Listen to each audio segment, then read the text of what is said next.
ও মুসলমান ইমানদার, তুমি যদি কোরআনের রাজ কায়েম করতে চাও, তুমি যদি কোরআনের আইন, তুমি যদি আইন কানুন মেনে চলতে চাও, তাহলে ইসলামী আন্দোলনের বিকল্প কিছু জোরে বলেন।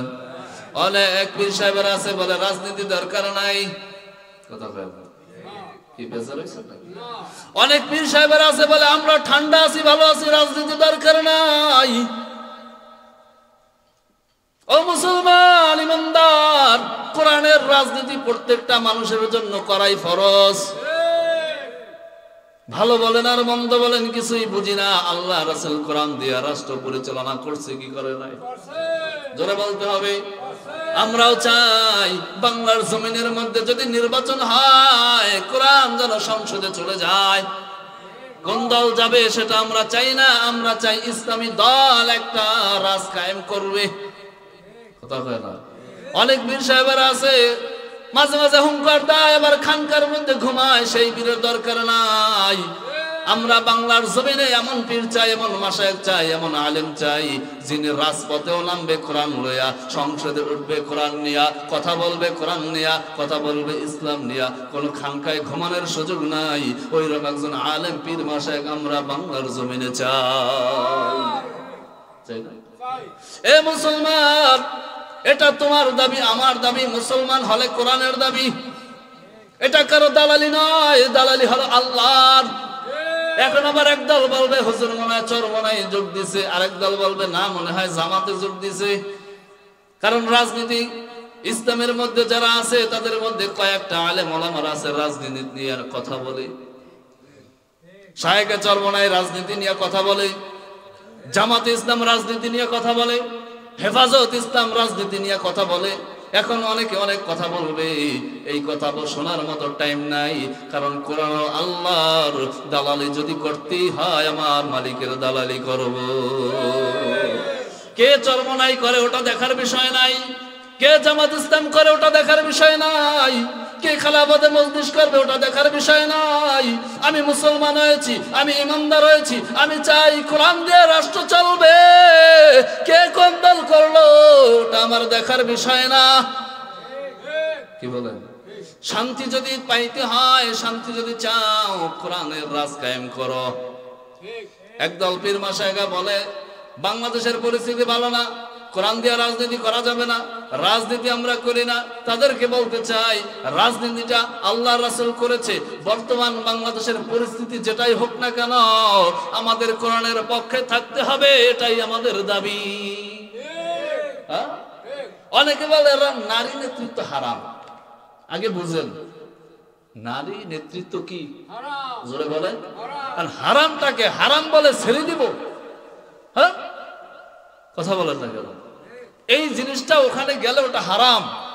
একটা উদাহরণ দেই, কষ্ট হচ্ছে নাকি? একটা উদাহরণ দেই। একটা মানুষ চুরি করছে, কি করছে জোরে বলেন। এখন যদি আমি ঘৃণা করি, ওই বান্দা চোর, ওর কাছে যাবো না, ও কি জিন্দেগিতে ভালো হবে? হ্যাঁ, একজন মানুষ ডাকাতি করছে, বলি না ও ডাকাত, ওর কাছে যাবো না, ও জিন্দেগিতে ভালো হবে?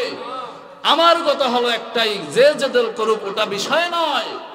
আল্লাহ রাসূল রাজনীতি করেছে, আমরাও করব। বাংলাদেশের পরিস্থিতি যেটাই হোক, যেটা হারাম, হারামের কাছে যাইতে হবে, হারামটাকে ওখান থেকে লাঠি মেরে ফেলে ওখানে হালাল ঢুকাতে হবে। কি বলে? ওখানে হারাম, এজন্য নারী নেতৃত্ব হারাম। নারীর কাছে যাওয়ার আমার দরকার নাই। আমি দিন কায়েমের জন্য ইসলামী পথে থাকতেই হবে, রাজ কায়েম করতে হবে, কোরআনের পক্ষে কথা বলতে হবে, ইসলামের পক্ষে কথা বলতে হবে। কোন পীরের পক্ষে গেল আর কোন পীরের বিরুদ্ধে গেল সেটা আমাদের দেখার বিষয় নাই। আমার দেখার বিষয় হলো ইন্নাদ দীনা ইনদাল্লাহিল ইসলাম। আমার যে ইসলাম, আমার যে কোরআন, ওটা আমরা সংসদে নিতে চাই। আমরা যাদের সাথে যোগ দিতে হবে, আমরা তাদের সাথেই কাঁধে কাঁধ মিলিয়ে, হাতে হাত মিলিয়ে আমরা কোরআনের রাজ কায়েম করার জন্য প্রস্তুত আছি না নাই? কারা কারা প্রস্তুত? নারায়ে তাকবীর, নারায়ে তাকবীর। হাত নামাই দেই। আল্লাহ তাআলা আমাদেরকে কবুল করুক, বলে আমিন। কোরআন আছে যেখানে, জোরে বলেন, কোরআন আছে যেখানে আমরা কোন পীরের মুরিদ, কোন পীর কি কইলো ওটা আমাদের দেখার বিষয় না। হ্যাঁ, কোরআন দিয়া চাই, এইটা সংসদে যাবে, এটা আমরা চাই। শায়েখে চরমনায় যাবে, আলহামদুলিল্লাহ, যাব। কি বলে? জামাত ইসলাম যাবে, যাক, আলহামদুলিল্লাহ। আমরা চাই একটা ইসলামী দল আমরা এবছর দেখতে চাই। কথা বলেন না কেন? চোর, বাটপার, ধর্ষণকারী বিভিন্ন ভ্যারাইটিস মানুষ আছে না নাই? এর থেকে যদি মুক্তি পাইতে চাই, কোরআনের বিকল্প নাই। ঔষধ সব কোরআনের মধ্যে আছে না নাই? ঢুকিয়ে দিয়েছে কে? কোরআনের মধ্যে ঢুকিয়ে দিয়েছে কে? এজন্য আমরা চাই যেই দল ইসলামের পক্ষে কথা বলবে, যেই দল কোরআনের পক্ষে কথা বলবে, যেই দল নবীর সুন্নতের পক্ষে কথা বলবে, যেই দল ইসলামের পক্ষে কথা বলবে, যেই দল কোরআন হাদিসের মতে চলবে, আমরা সেই দলে আসি না নাই? হ্যাঁ, সেই দলে আমরা আসি না নাই? সে জামাত হোক, অসুবিধা নাই, আলহামদুলিল্লাহ কোরআনের পক্ষে আছি। শায়েখে চরমনাই হোক, কোনো সমস্যা নাই, আলহামদুলিল্লাহ আমরা আসি না নাই? কিন্তু আমরা ইহুদি খ্রিস্টানদের দলের সাথে যোগ দিতে চাই না। আমরা চাই ইসলামী রাজ কায়েম হবে, বাংলার মুসলমানরা নিরাপদে থাকবে, বিশেষ করে মা বোনরা নিরাপদে থাকবে। কোরআন যদি রাষ্ট্র ক্ষমতায় যায়, আমার দেশের মা বোনরা নিরাপদে থাকবে, 100% গ্যারান্টি। আজকালকার মা বোনরা সন্ধ্যার পরে ঘর থেকে বের হতে পারে না, রাস্তা দিয়ে হাঁটতে পারে না। কি বলেন? ইফতিজিনের শিকার হয়, ধর্ষণের শিকার হয়। কেন হয়? দেশের পরিস্থিতি ভালো কেন নয়? কোরআনের আইন নাই। আর যদি আজকে কোরআনের আইন থাকতো, যমুক জায়গায় কেউ চুরি করলে তার ডান হাত কেটে বলা হবে, খোদার কসম করে বলি একটা চোর বাংলার জমিনে থাকতো না। কেন থাকতো না? চিন্তা করতো এই ব্যক্তির হাত কাটা কেন? বলবো অমুক জায়গায় গেছে চুরি করতে, হাত কেটে লাগছে। কে চুরি করতো নি? আবার যদি একটা আইন থাকতো, কোরআনের যেই বান্দা ধর্ষণ করবে তাকে পাথর নিক্ষেপ করে দুনিয়ার থেকে একদম বিতাড়িত করে দেওয়া হবে। কি বলেন? ওই বান্দা ধর্ষণ করতো কেন? বলে ধর্ষণ করলেই আমার গায়ে পাথর নিক্ষেপ করবে, কোরআনের আইন, আমি এই কাজ করতে পারবো না। তাহলে বলেন আমার দেশের মা বোনরা নিরাপদে থাকতো কি থাকতো না? বাংলাদেশে এত বছর হয়ে গেল, বাংলাদেশ স্বাধীন হয়ে গেল, কোরআনের আইন কোনোদিন রাজ কায়েম হয়নি, কোরআনের একটা বিচার পর্যন্ত এখন পর্যন্ত হয়নি। কিন্তু আমরা চাই যেই দল আমরা করি না কেন, কোরআনের রাজ আমরা কায়েম করতে চাই। যে দল ডাক দিবে ইসলামের দল, আমরা সেই দলে আসি না নাই? জোরে বলেন আসি না নাই? আজকে অদা করতে হবে যে কোরআন দিয়া যখনই যে ডাক দিবে। আমাদের দেশে আবার একটা সমস্যাও আছে, পাঁচকুল্লি টুপি ওখানে যাবো না, হ্যাঁ, গোল টুপি ওখানে যাবো না। কেন? আমাদের দলের বাইরে। হ্যাঁ, কথা বলেন না কেন? আছে না নাই? আচ্ছা বলেন তো বাবা, এই যে কোরআনটা এটা কার? আওয়ামী লীগ, বিএনপি, জামাত, চরমনাই, হেফাজত, খেলাফত, তাহিরি। হ্যাঁ, কোরআনটা কার? এই কোরআনের কথা, হেদায়েতের কথা আছে না? আল্লাহ কি আমার জন্য, আপনার জন্য, কার জন্য দিয়েছে কোরআন? তাহলে টুপি মাথায় দিয়া এতটুকু কি দরকার? হ্যাঁ, আমাদের দেশের সমাজ এত নিকৃষ্ট হয়ে গেছে, এক এক পীর চলে এক এক দিকে, মুসল্লিরা চলবে কোন পথে? হ্যাঁ, পাঁচকলি যে মাথায় দেয় সালামটা জোরে দেয় কেন? আমাদের দলীয়। কথা বলেন না কেন? গোল টুপি মাথায় দেয় সালামটা জোরে দেয় দূর থেকেই হাত জায়গায় কেন? বলে আমাদের দলীয়। আরে ভাই, মুসলমান যারা তারাই হলো মুসলমানের দলীয়। আল মুসলিম আখুল মুসলিম, প্রত্যেকটা মুসলমান মুসলমানের ভাই। আর যদি তোমার মনের ভিতরে হিংসা থাকে, আল্লাহর কসম 100 বার তোমার মনের মধ্যে হিংসা থাকবে, তুমি সালাম দিবে না। তুমি মনে রাখিও, চিরদিন তুমি যত ইবাদত করছো, একটা ইবাদত আল্লাহর আদালতে কবুল হবে না। কারণ হিংসার কারণে তোমার সবকিছু পুরো সরকার হয়ে যাবে, তোমার একটা আমল থাকবে না, তোমার একটা কিচ্ছু থাকবে না। কেন জানো? বলে তুমি হিংসাত্মক মনোভাব নিয়ে মানুষের সাথে আচরণ করেছো, তোমার একটা নেকিও হবে না। এজন্য মুসলমান ভাই, যতটুকু বুঝো আর যাই করো, দ্বীনি ইলম শিক্ষা করতে হবে। তুমি যেখানে যাও দিন শিখো, ইসলাম শিখো, কোরআন শিখো, নামাজ শিখো, যেখানে যাও সেখানেই শিখো, কিন্তু তোমার হৃদয়ের হিংসার ভাবটা ছুঁড়ে ফেলে দাও। হিংসা দিয়ে মুসলমান তুমি আগাতে পারবা না। তুমি মোহাব্বত তৈরি করো, দেখবা তোমার সাথে মানুষের সম্পর্ক ভালো হয়ে যাবে। কি বলে? আমরা রাজি আছি ইনশাআল্লাহ? বেজার হইলেন নাকি?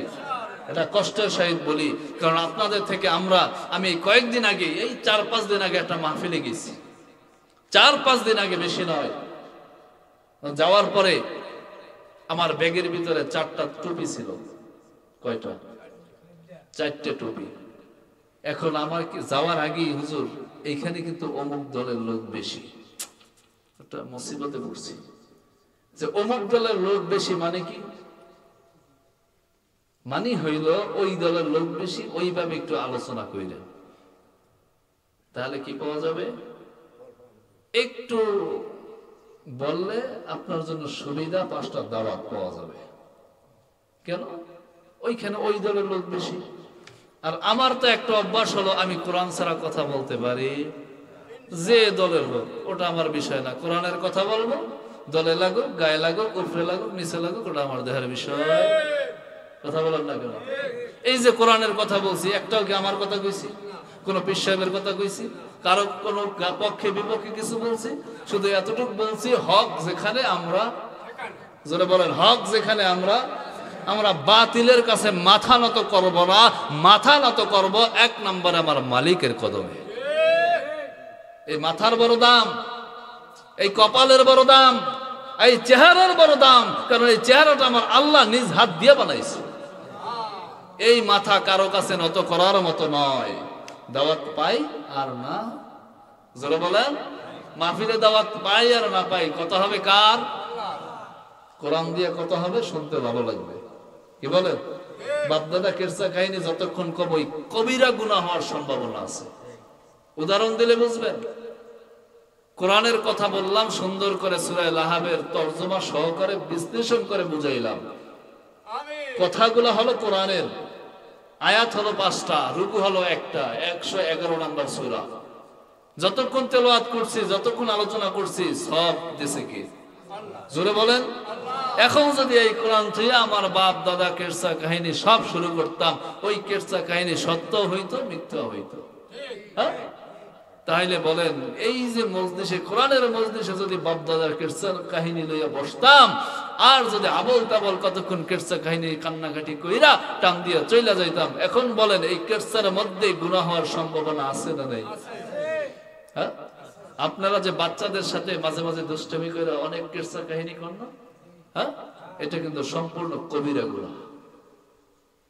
ওই কেরসা কাহিনী আপনি কোথায় পাইলেন? হ্যাঁ, সম্পূর্ণ কবিরা গুনাহ।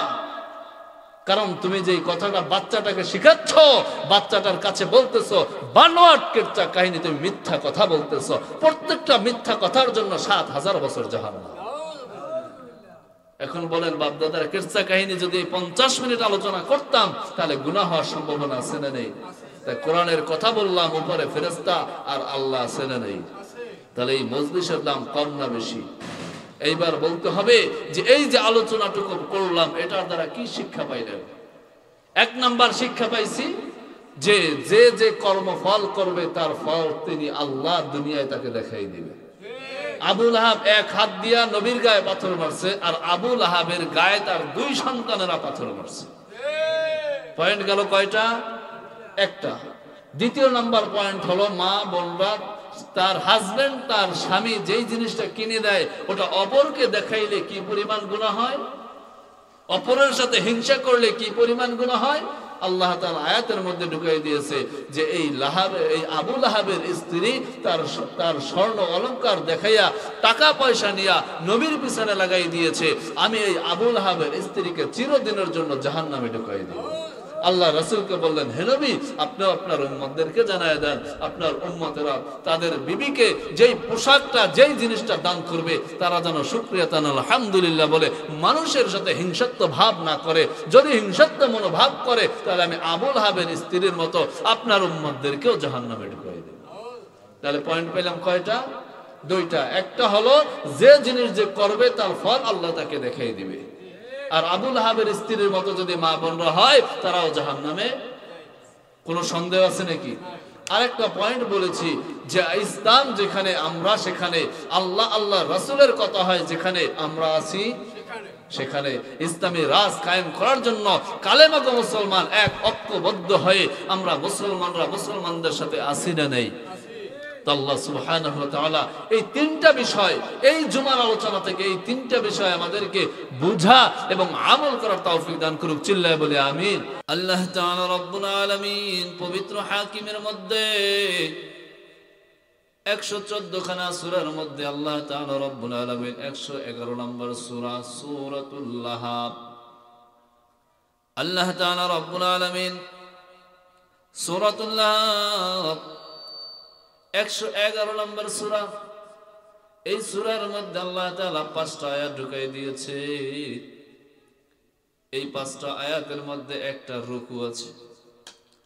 আল্লাহ তাআলা রব্বুল আলামিন এই সূরাটা নাযিল করলেন বিশ্ব পয়গম্বর আখিরি নবী শেষ নবী হযরতে মুহাম্মদুর রাসূলুল্লাহ সাল্লাল্লাহু আলাইহি ওয়াসাল্লাম তার আপন চাচার নাম আবু লাহাব নামক একখানা সূরা তার চাচার জন্য আমার আল্লাহ তাআলা দুনিয়ার জমিনে কোরআনের মধ্যে ঢুকিয়ে দিয়েছে। আল্লাহ তাআলা রব্বুল আলামিন বিশ্ব পয়গম্বর আখিরি নবী শেষ নবী হযরত মুহাম্মদ সাল্লাল্লাহু আলাইহি ওয়াসাল্লামের উপর যখন আয়াতগুলো নাযিল হয়, আয়াতগুলো নাযিল হওয়ার পর বিশ্ব পয়গম্বর আখিরি নবী তিনি তার চাচাকে দাওয়াত দেয় যে চাচা যান, আপনি ইসলামের পথে আসেন, ইসলামের ছায়াতলে ঢুকেন, আপনি লা ইলাহা ইল্লাল্লাহ বলেন। আবু লাহাব ডাক দিয়ে বলে, ভাতিজা আমি তোমার উপর ঈমান আনবো না। ও ভাতিজা তুমি দ্বীনের দাওয়াত দাও, ইসলামের দাওয়াত দাও, সেটা হলো তোমার ব্যক্তিগত ব্যাপার, কিন্তু আমি আবু লাহাব আমি কিন্তু ঈমান আনবো। আরো জোরে বলেন। আল্লাহ তাআলা রব্বুল আলামিন জিবরাইলকে ডেকে বলে, ও জিবরাইল তুমি যাও আমার বন্ধুর কাছে আয়াতগুলো নিয়ে যাও, তুমি আমার বন্ধুর কাছে গিয়ে বলে দাও তাব্বাত ইয়াদা আবি লাহাবিন ওয়া তাব। জিবরাইল ডাক দিয়ে বলে, ইয়া রাসূলুল্লাহ ইয়া হাবিবাল্লাহ আপনার জন্য একখানা আয়াত আমার আল্লাহ নাযিল করেছে আপনার চাচার জন্য। আবু লাহাব নামক একখানা সূরা 5 আয়াত বিশিষ্ট একখানা সূরা আল্লাহ তাআলা আপনার জন্য নাযিল করে দিয়েছে। এ মুসলমান ইমানদার, আল্লাহ তাআলা রব্বুল আলামিন 114 খানা সূরা আল্লাহ তাআলা মানুষের নামে নাযিল করেছে। কিছু সূরা গরুর নামে আছে, মৌমাছির নামে সূরা আছে, পিপিলিকা নামের সূরা আছে, আল্লাহ তাআলা নারী নামক সূরাও রেখে দিয়েছে। আল্লাহ তাআলা রব্বুল আলামিন অনেক সূরা 114 খানা সূরা আল্লাহ তাআলা দান করেছে। আল্লাহ তাআলা যখনই সূরাগুলো নাযিল করে জিবরাইলকে ডাক দিয়ে বলে, ও জিবরাইল তুমি যখনই আমার এই আয়াতগুলো আমার নবীর কাছে পৌঁছায় দিবা, যখন তুমি সূরা আয়াতগুলো বলে দিবা আমার বন্ধুকে বলে দেবা, আমার বন্ধু যেন তার উম্মতদেরকে জানায়া দেয়।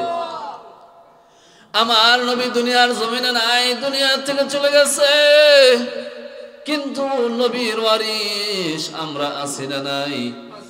আল উলামা ওয়ারাসাতুল আম্বিয়া, নবী নাই তাতে কি আমরা যে আলেম ওলামারা পাই তারাই হলো নবীর ওয়ারিস। অন্য হাদিসের ভিন্ন হাদিসের মধ্যে আসছে কোন বান্দা যদি আলেম ওলামাদেরকে মহব্বত করে সে যেন নবীকেই মহব্বত করলো। কোন বান্দা কোন বান্দি যদি আলেমদেরকে মহব্বত করে দিল দিয়ে আল্লাহর জন্য, আল্লাহ তাআলা বলে ওই বান্দা নবী পায় নাই, নবী পায় নাই। ওই বান্দা আলেম ওলামাদেরকে মহব্বত করছে মানে নবীকে মহব্বত করা হয়ে গেছে। কোন বান্দা যদি আলেম ওলামাদের সাথে মুসাফা করে ওই বান্দা নবী পায় নাই, কিন্তু আলেম ওলামাদের সাথে মুসাফা করা মানে নবীর সাথে মুসাফা করা। আলেম ওলামাদেরকে একবেলা খানা খাওয়াইলে মানে আমার নবীকে খানা খাওয়ানো হয়। বলে কেন? বলে আল উলামা ওয়ারাসাতুল আম্বিয়া, দুনিয়ার জমিনের মধ্যে যত আলেম ওলামারা আছে সব হলো নবীর ওয়ারিস। সুবহানাল্লাহ বলেন। এখন আপনারা যারা আলেম ওলামা হতে পারেন না, মন বেজার করার কোনো সুযোগ নাই। কারণ আল্লাহ রাসূল বলছে যে আল্লাহ তাআলা রব্বুল আলামিন যে সূরাগুলো নাযিল করেছে এই সূরাগুলো সব আমার উম্মতের জন্য। বাল্লিগু আন্নি ওয়ালাউ আয়া, আল্লাহ রাসূল বলছে আমার পক্ষ থেকে তোমার কাছে যেটা পৌঁছায় তুমি সেটা অপরের কাছে পৌঁছায় দাও। এ মুসলমান, আল্লাহর তরফ থেকে জিবরাইলের মাধ্যমে বিশ্ব পয়গম্বরের কাছে কোরআন আসছে। বিশ্ব পয়গম্বরের কাছ থেকে আবার আলেম ওলামারা ধাপে ধাপে কোরআনগুলা সুন্দর করে তাফসীর করে বিশ্লেষণ করে বুঝায়া দেয়। বলে কাদেরকে বুঝায়? বলে আল্লাহ তাআলা রব্বুল আলামিন কিয়ামত পর্যন্ত যত মানুষ পাঠাবে সব মানুষগুলা হলোই মুহাম্মাদের উম্মত। আবু লাহাব নবীকে কেমন কষ্ট দিতেন আবু লাহাব, এই আবু লাহাবের জন্য সূরাটা নাজিল হইল। আবু লাহাব সূরাটা দিয়া কোনো কাজ করে নাই। বলে কেন? বলে আবু লাহাব কোনো ঈমান আনে নাই। আবু লাহাবের কাছে গিয়ে বলা হয় চাচা যান আপনি একটু কালেমা পড়বেন নি? না না আমি কালেমা পড়বো না। বলে কেন? বলে ওই যে তুমি কালেমা পড়ো, কালেমার সাথে তোমার নাম আছে ভাতিজা, আমি চাই না ওই কালেমার সাথে তোমার নাম যুক্ত করে আমি পড়বো। আল্লাহ রাসূল বললেন না তাহলে একটা কাজ করেন, আমার নাম বলার দরকার নাই, আপনি শুধু বলেন লা ইলাহা ইল্লাল্লাহ। আবু লাহাব দাও ঈমান আনে না, কালেমা পড়ে না। আবু লাহাব পারলে নবীর ক্ষতি করা শুরু করে দেয়। আবু লাহাব কেমন করে ক্ষতি করেছে?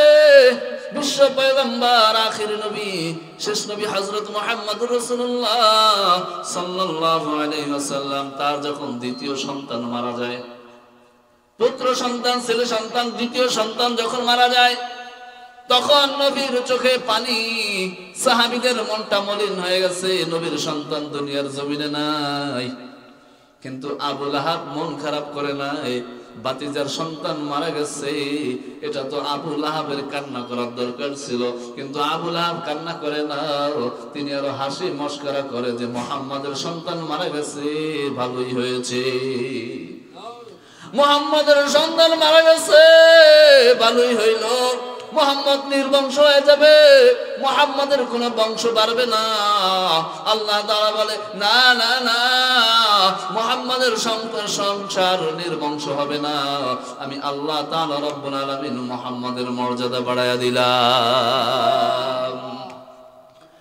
এ মুসলমান, আবু লাহাব এভাবে করে পাথর নিক্ষেপ করে, পাথর মুহাম্মাদের গায়ে পাথর মারে। আল্লাহ তাআলা আয়াত নাজিল করে তাব্বাত ইয়াদা আবি লাহাবি ওয়া তাব। এ জিবরাইল তুমি যাও আমার বন্ধুর কাছে গিয়া বলে দাও আপনার কোনো ভয় নাই, আপনার কোনো টেনশন নাই, আপনার গায়ে যেই ব্যক্তি পাথর মারে আল্লাহ তাআলা রব্বুল আলামিন তার দুই হাত ধ্বংস করে দিবে। আরেকটু জোরে বলেন। তো গেল জুমায় এই আলোচনা করেছিলাম। তারপরে আবু লাহাব আস্তে আস্তে করিয়া দিনের পথে আসে না, নবীর বিরোধিতা শুরু করে দেয়। এক পর্যায়ে কিছুদিন যাবার পর আবু লাহাবের কণ্ঠের ভিতরে, গলার ভিতরে একটা ফোড়া হয়েছে। ফোড়া কি হয়েছে? একটা ফোড়া হয়েছে। আবু লাহাব কথা বলতে পারে না। একটা ফোড়া যখন হয়ে গেছে আবু লাহাব আস্তে আস্তে ক্লান্ত হয়ে যায়। বিশ্ব পয়গম্বর ডাক দিয়ে বলে চাচা আমার, আপনার গলায় একটা ফোড়া হয়েছে, আপনি আস্তে আস্তে করে অসুস্থ হয়ে যান, আপনি একবার কালেমা পড়ে নেন। বলে মুহাম্মদ আমি বাঁচি আর নাই বাঁচি তোমার উপর ঈমান আনবো। আবু লাহাব এভাবে করে একদিন দুই দিন তিন দিন যায়। হাদিসের মধ্যে আছে আবু লাহাব 7 দিন যখন হয়ে যায় আবু লাহাব একবারে অসুস্থ হয়ে পড়ে, তার শরীর একদম পচে যায়, তার শরীর থেকে দুর্গন্ধ শুরু হয়ে গেছে। আবু লাহাবের 2 জন সন্তান তার বাবার কাছে যায় না। বলে কেন? বলে আমার বাবার শরীর থেকে দুর্গন্ধ আসতেছে, আবু লাহাবের কাছে আমার বাবার কাছে আমরা যাব না। করোনার সময় এমন বাংলাদেশে হয়েছে কি হয় নাই? আল্লাহর ইশারা, আল্লাহর ইশারা কত বড়। ও মুসলমান, আল্লাহর ইশারা কত বড় সেটা বুঝতে হলে আল্লাহর উপর ঈমান আনতে হবে। সামান্য কয়েক বছর, 1-2 বছর করোনা ছিল, বাবাই অসুস্থ, ধারে ছেলে যায় না, এটা একটা আল্লাহর পরীক্ষা। বলে কেন? বলে ওই বাবার করোনা যদি আমার শরীরের ভিতরে ঢুকে আমিও তো মরে যাব। কিন্তু আমরা যেহেতু দুনিয়ার জমিনে ভূমিষ্ঠ হয়েছি, মরা লাগবে কি লাগবে না? আমাদের কি দুনিয়া থেকে চলে যাইতে হবে কি হবে না? দুনিয়ায় চিরদিন থাকতে পারবো না, দুনিয়া থাকার জায়গা না। আর দুনিয়া সিজনুল মুমিনি ওয়া জান্নাতুল কাফির, দুনিয়াটা হলো মুমিনের জন্য জেলখানা, কাফেরদের জন্য হলো বালাখানা, বেহেশতখানা। ঘোষণা করলেন আমার আল্লাহ, মুমিন যারা হবে তাদের জন্য দুনিয়াটাই হলো জেলখানা। এই জেলখানা থেকে পাশ করে কবরে চলে যাও, হাসরের ময়দানে চলে যাও। দুনিয়ার জমিনে পাশ করতে পারলেই হাসরের ময়দান তুমি পাশ হয়ে যাবা। আবু লাহাব অসুস্থ হয়ে গেছে, তার সন্তানেরা তার কাছে যায় না। বলে কেন? বলে বাবার শরীর থেকে দুর্গন্ধ আসতেছে। আবু লাহাবের 2 সন্তান একজন লোক ভাড়া করলেন। বলে কেন? বলে যাও আমার বাবাকে আমাদের বাসার সামনে দিয়ে পাহাড়ের চূড়ায় উঠায়া দাও। আবু লাহাবকে নিয়ে পাহাড়ের চূড়ায় উঠানো হলো। পাহাড়ের চূড়ায় উঠানোর পর আবু লাহাবের লাশটা, আবু লাহাবকে তার শরীরটা পচে পচে খসে খসে যাচ্ছে, দুর্গন্ধ আসতেছে। দেখতেছে পাহাড়ের চূড়ায় একটা গর্ত দেখা যায়, গর্ত। আবু লাহাবকে গর্তের মধ্যে নিক্ষেপ করেছে। গর্তের ভিতরে যখন নিক্ষেপ করেছে, গর্ত এখন কেমনে ভরবে? কারণ দুর্গন্ধ তো আসতেছে।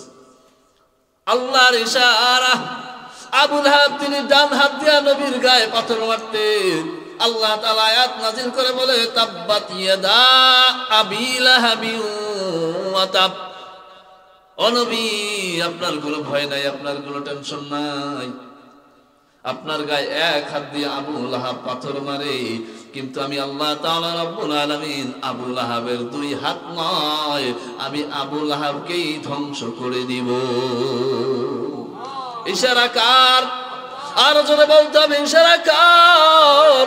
দুনিয়ার জমিনে তুমি যত বড় বাহাদুরি করো না কেন, আল্লাহর ইশারার সাথে তোমার কিচ্ছু নাই। ঠিক কি না? আবু লাহাবকে গর্তের ভিতরে ফেলানো হলো। আবু লাহাবের সন্তানেরা ডাক দিয়ে বলে, ও প্রতীক মানুষ, তুমি আমার বাবাকে গর্তের মধ্যে ফেলাই দিয়েছো, এখন গর্তটা ভরে দাও। যেই ব্যক্তিকে টাকা দিয়ে ধার করলো, যেই ব্যক্তিকে কাজের মানুষ গ্রহণ করলো, ওই ব্যক্তি ডাক দিয়ে বলে, আমি একা মানুষ, এই গর্ত ভরা আমার দ্বারা সম্ভব নয়, আমি তাকে গর্তের ভিতরে ঢুকিয়ে দিয়েছি, এখন ব্যবস্থা তোমরা করো। আবু লাহাবের 2 সন্তান, তারা 2 হাত দিয়া পাথরগুলা তার বাবার গায়ে নিক্ষেপ করে। এই ইশারা কার? আর যারা বলেন এই ইশারা কার? আবু লাহাবের গায়ে এভাবে করে পাথর নিক্ষেপ করা হয়, পাথর নিক্ষেপ করা হয়। আবু লাহাব যেই কাজগুলা নবীর বিরুদ্ধে করেছে, আবু লাহাবের পিছনে একজন লোক ছিল, পিছনে ইশারায় দেওয়ার একজন লোক ছিল, আবু লাহাবের স্ত্রী। আবু লাহাবের স্ত্রী যা বলেছে আবু লাহাব তাই করেছে। অন্য হাদিসের মধ্যে পাওয়া যায় আবু লাহাবের বিবির গলায় একটা হার ছিল। হার কি ছিল? কিছু কিছু মহিলারা অহংকারী আছে না নাই? এই সমাজে না থাকলে অন্য সমাজে আছে। স্বামী একটা হার দিলে, একটা শাড়ি দিলে, একটা কিছু কিনে দিলে 10 জনকে দেখায় যে আমার স্বামী এইটা দিছে, তোর স্বামী কি দিছে। কথা বলে না? আছে না নাই? আবু লাহাবের স্ত্রীও এমন ছিল যে আবু লাহাব আমাকে একটা হার দিয়েছে, এই হার আমি গলায় ঝুলিয়ে ঝুলিয়ে মানুষদেরকে দেখাইতো। আল্লাহ তাআলা এই সম্পর্কে আয়াত নাযিল করছে, সুবহানাল্লাহ বলেন। আবু লাহাবের স্ত্রী গলায় হার দিয়ে চলতো। হার দিয়ে চলার পর কিছুদিন যাওয়ার পর ওই হারটা বিক্রি করছে, বিক্রি করিয়া কিছু টাকা পাইছে। কি পাইছে? টাকা পাওয়ার পর টাকার গরম। বলে কেন? যেই বান্দার টাকা নাই, ওই বান্দার যদি কিছুদিন যাওয়ার পর টাকা হয়, তার টাকার গরম আছে না নাই? ওইটা মনে হয় 1400 বছর আগে ছিল, এখন মনে হয় নাই। আসেনি? আবু লাহাবের স্ত্রী হাটটা বিক্রি করে দিছে, কিছু টাকা হয়েছে, টাকা দিয়ে কিছু মানুষ ক্রয় করলেন। যেমন আমাদের সমাজে একজন নেতা পাতি নেতা হইয়া যায় হঠাৎ করে, কথা কয়, বাবায় চালায় রিক্সা, ছেলে করে রাজনীতি, কথা কয়। কিছুদিন যাবার পর মানুষদেরকে হত্যা করে, ব্যভিচার করে, ধর্ষণ করে, চুরি করে, ডাকাতি করে, কিছু টাকা হয়। কিছু টাকা হওয়ার পর ওই বান্দা কিছু পোলাপান সাথে রাখে, তিনি একজন বড় লিডার, কথা কয় না। বাবাই চালায় কি? বাবাই কি চালায়? বাবাই চালায় রিক্সা। কিছু টাকা হওয়ার পর সন্তান কি হয়? নেতা। নেতা হইলে তার কিছু পিছনে কিছু লোক লাগে কি লাগে না? না হয় তো মানুষ নেতা বলে দাম দেয় না, কারণ অমুক ভাইয়ের চরিত্র ফুলের মতো পবিত্র, নামাজ পড়ে না বান্দা কিন্তু একক। এইবার একটু আয়াতের সাথে একটু মিলাই নিয়েন। যে সন্তান বাবাই রিক্সা চালায়, ছেলে নেতা হয় নেতা। এইবার নেতা হইলে পিছনে কিছু লোক লাগে। এখন পিছনে মানুষ যারা হাঁটবে তারা তো বিনিময়ে ছাড়া হাঁটবে না, হাঁটবে না। সারাদিন হাঁটার পর 200 টাকা, 500 টাকা, 400 টাকা চা, বিড়ি, সিগারেট আছে না নাই? বাবা ইয়াবা আছে না নাই? থাকার পর বলে কেন? বলে নেতার পিছনে ঘুরলে, নেতার পিছনে হাঁটলে কিছু বিনিময় পাওয়া যায়।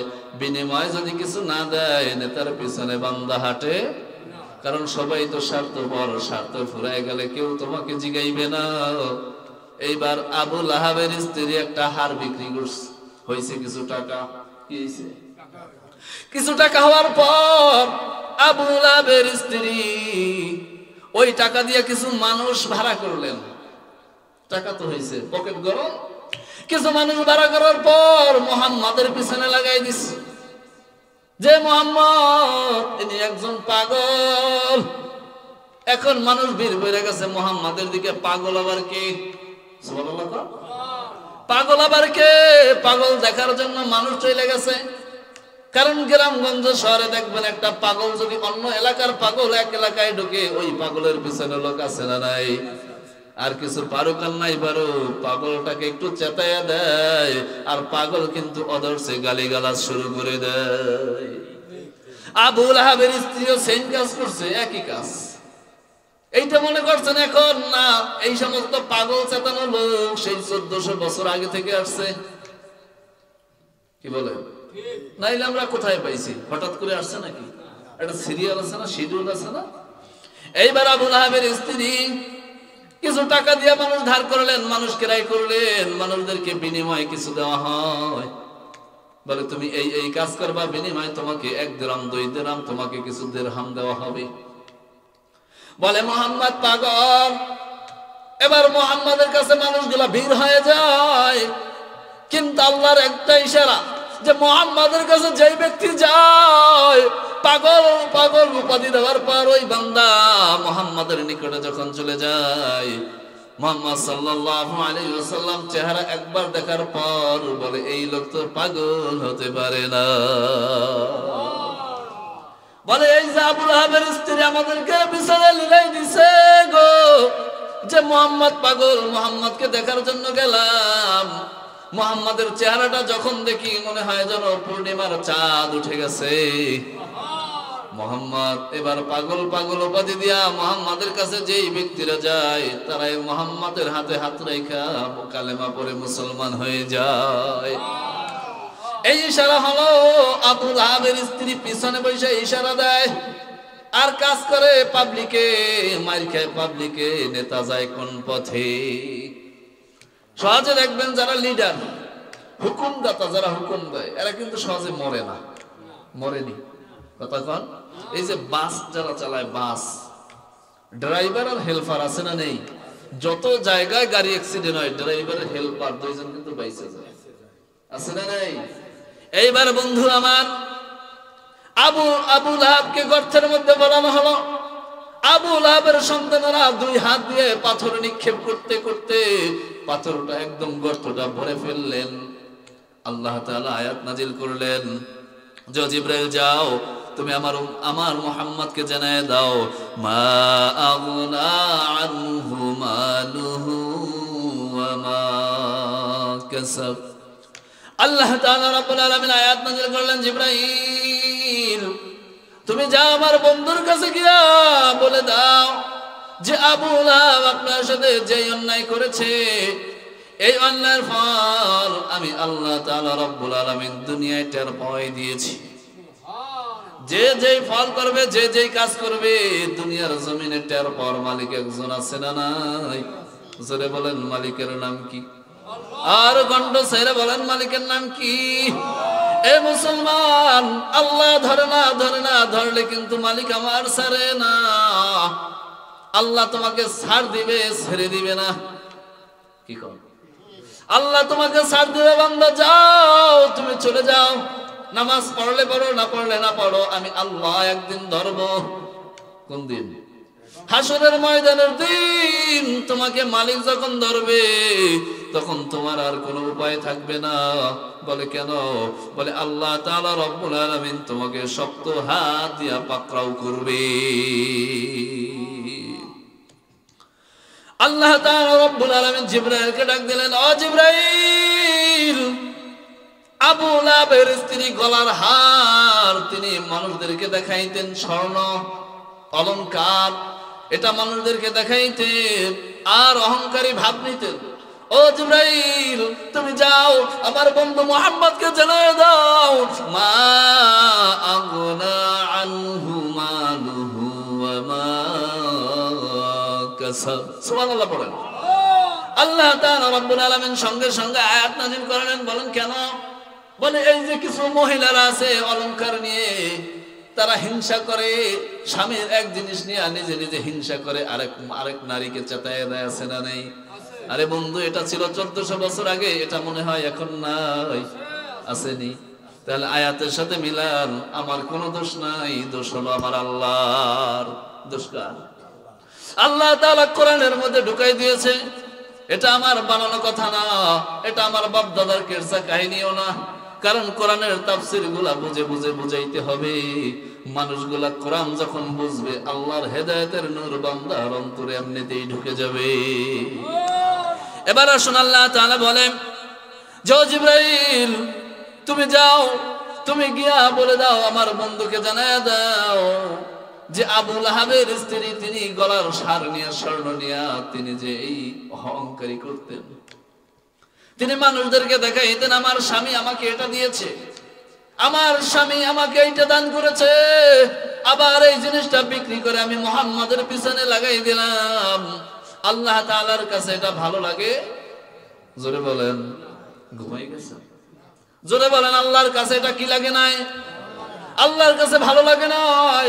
আল্লাহ তাআলা সঙ্গে সঙ্গে আয়াত নাযিল করে জিবরাইলকে ডাক দিয়ে বলে, জিবরাইল, তুমি আমার বন্ধুকে গিয়ে শোনায় দাও, আর আমার বন্ধুকে জানায় দাও, তিনি যেন তার উম্মতদেরকেও জানায় দেয় যে আবু লাহাবের বিবি গলায় হার দিয়ে যেমন হিংসা দেমাগ দেখাইতো, আবু লাহাবের স্ত্রীকেও আমি আল্লাহ তাআলা রব্বুল আলামিন গলার ভিতরে শিকল লাগাইয়া জাহান্নামে ফেলায়া দিব।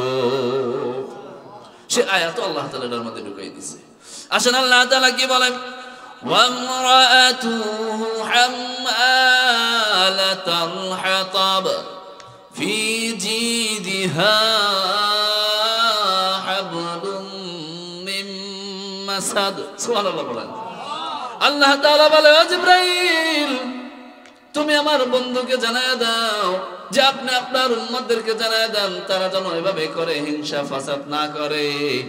কারণ স্বামী যেটা দেয় তার রক্তের টাকা, তার কষ্টের উপার্জনের টাকা দিয়া বিবিকে কিছু হাদিয়া কিনে দেয়। কি বলে? আপনার বিবিকে আপনি যেই জিনিসটা কিনে দেন, ওটা কি আপনার নিজের টাকা? হয়তো কোনো কষ্টের টাকা, না হয় ব্যবসার টাকা, না হয় টাকাটা আপনার কাছে আসমান থেকে নাজিল হয়। জোরে বলেন। আপনার সারাদিন যান, সকালবেলা বের হন ঘর থেকে, সারাদিন ধান কাটেন, মাটি কাটেন, মানুষকে বদলা দেন, রাজমিস্ত্রি কাজ করেন, কাঠমিস্ত্রি কাজ করেন, সারাদিনের উপার্জনের টাকা, আপনার গাম ঝরানো টাকা, সকাল থেকে সন্ধ্যা পর্যন্ত কাজ করে যে কয় টাকা পান, সেখান থেকে কিছু টাকার বাজার করেন, কিছু টাকার অর্থ জমা করেন, কিছু টাকা দিয়ে হাতিয়ে নিয়ে আসেন। ছোট বাচ্চারা থাকলেও তাদের জন্য চকলেট আছে না নাই? আরো জোরে বলেন আছে না নাই? আসমান থেকে তো আল্লাহ তাআলা টাকা দেয় না, আসমান থেকে আল্লাহ তাআলা আপনাকে পয়সা দিবে না। আল্লাহ তাআলা আপনাকে দিবে কতটুকু জানেননি? হাদিস থেকে ব্যাখ্যা দেই, আল্লাহ তাআলা আপনাকে দান করবে কতটুকু?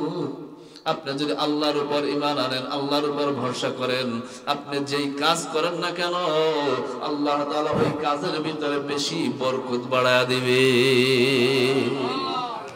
কাজের ভিতরে বরকত দিবে, কিন্তু আসমান থেকে কি সহজে টাকা দিবে? জোরে বলেন। তাহলে আপনার কষ্টের টাকা না? আপনার কষ্টের টাকা দিয়ে বিবিকে কিছু কিনে দিলেন, এইবার বিবি যদি পর পুরুষকে ওই জিনিসটা দেখায় যে আমার স্বামী সারাদিন কাজ করে আমাকে এই জিনিসটা কিনে দিছে, আল্লাহ রাসূলকে আল্লাহ তাআলা জানায় দেয়, হে নবী আপনি আপনার উম্মতদেরকে জানায় দেন তারা যেন স্বামী যা দেয় ওটা নিয়ে শুকরিয়া আদায় করে, তারা যেন মানুষদের সাথে হিংসা না করে, তাহলে কিন্তু আবু লাহাবের স্ত্রীর মতো আমি আল্লাহ তাআলা জাহান্নামে ফালায়া দিব। এ মুসলমান, আমরা আজকে থেকে পুরুষরা যদি সচেতন হয়ে যাই, সাবধান হয়ে যাই, ঘরের মানুষ কিন্তু সাবধান হয়ে যাবে। কথা কয় না? এখন দোষ দেব সব পুরুষের, বলে কেমন? আপনি যদি আপনার বিবিকে একটা চাপ দেন যে বিবি আমার খাও, আমার পরো, আমার চলো, তুমি এই কাজটা করতে পারবা না, বিবি দেখবেন জিন্দেগিতে ওই কাজ করবে না। কিন্তু আপনি আপনার বিবিকে ছাড় দেন, বিবিও দৌড় দেয়, আপনার বিবির লেজ খুঁজে আপনি পান না। কথা কন না কেন? এ মুসলমান, আল্লাহ তাআলা বলে, হে নবী আপনার জন্য আমি আল্লাহ তাআলা রব্বুল আলামিন এই সূরা লাহাবের 4 নম্বর আয়াত নাযিল করলাম আর বললাম, ওয়া আমরাতুহু হাম্মালাতাল হাতাব ফি জিদিহা হাবলুম মিন মাসাদ। এ মুসলমান ইমানদার, আল্লাহ তাআলা বলে, ও নবী আমার আপনি আপনার উম্মতদেরকে জানায় দেন তারা যেন তাদের বিবিকে, তাদের যে বিবি আছে তাদেরকে যেটা কেরায় করে দেয়, তার বিবি যেন তার ওই স্বামীর উপর সন্তুষ্ট থাকে। স্বামীর উপর যখন বিবি সন্তুষ্ট হয়, আল্লাহ তাআলা রব্বুল আলামিন দুইজনের মধ্যে মহব্বত বাড়ায়া দেয়। আরেকটু জোরে কোন সুবহানাল্লাহ।